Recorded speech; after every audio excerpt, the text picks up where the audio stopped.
சாமியாராக போயிடுவான், பரதேசியாக போயிடுவான், இப்படி போயிடுவான், அப்படி போயிடுவான் எல்லாரும் சொல்கிறாங்க. ஆனால் அதாவது சிவனை கும்புறவன் ஒழுக்கமாக இருப்பான், ஒழுங்காக இருப்பான், வாழ்க்கையை ஒழுங்காக வாழுவான், மற்றவங்களையும் வாழ வைப்பான்.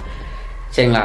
மித்த எல்லாவனும் கும்புறவன் தான் அப்படி இப்படி இப்படி என் கடவுள் வாங்குறதான் அடிச்சுட்டுப்பான். ஆனால் சிவனை கும்புறவன் என்றைக்குமே அடிச்சுட்டு உருள மாட்டான், என்றைக்கும் பஞ்சாசம் போட்டுங்க மாட்டான். அவனுக்கு அப்பா சிவா இருக்கான்னு ஒரு எண்ணம் உள்ளுக்குள்ளே இருக்கும். அந்த உள்ளுக்குள்ளே இருக்கிற எண்ணமே அவனுக்கு ஒழுக்கத்தை கொடுக்கும், தைரியத்தை கொடுக்கும், பணத்தை கொடுக்கும், செல்வத்தை கொடுக்கும், கல்வியை கொடுக்கும், எல்லாமே கொடுக்கும்.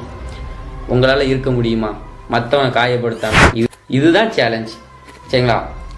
அதாவது ஒரு விஷயம் நமக்கு வேணும்னா நீங்களே பார்க்கிங்க. இப்போது என் கையில் நீங்கள் ஒரு 10,000 கொடுக்குறீங்க, இவன் அந்த 10,000 திரும்ப தருவானா, இவன் அதுக்கு சரியான ஆளான்னு எவ்வளோ டைம் யோசிக்கிங்க. அப்போது கடவுள் நம்மளோட வாழ்க்கைக்கு உங்களுக்கு ஒரு இவ்வளோ பணம் வேணும், இவ்வளோ செல்வாக்கு வேணும் அப்படின்னு நம்ம கேட்க முடியல. அந்த பணத்துக்கும் செல்வாத்துக்கும் நம்ம தகுதி உள்ளவனா அப்படிங்கிறத செலக்ட் பண்ணுவாங்கல்ல.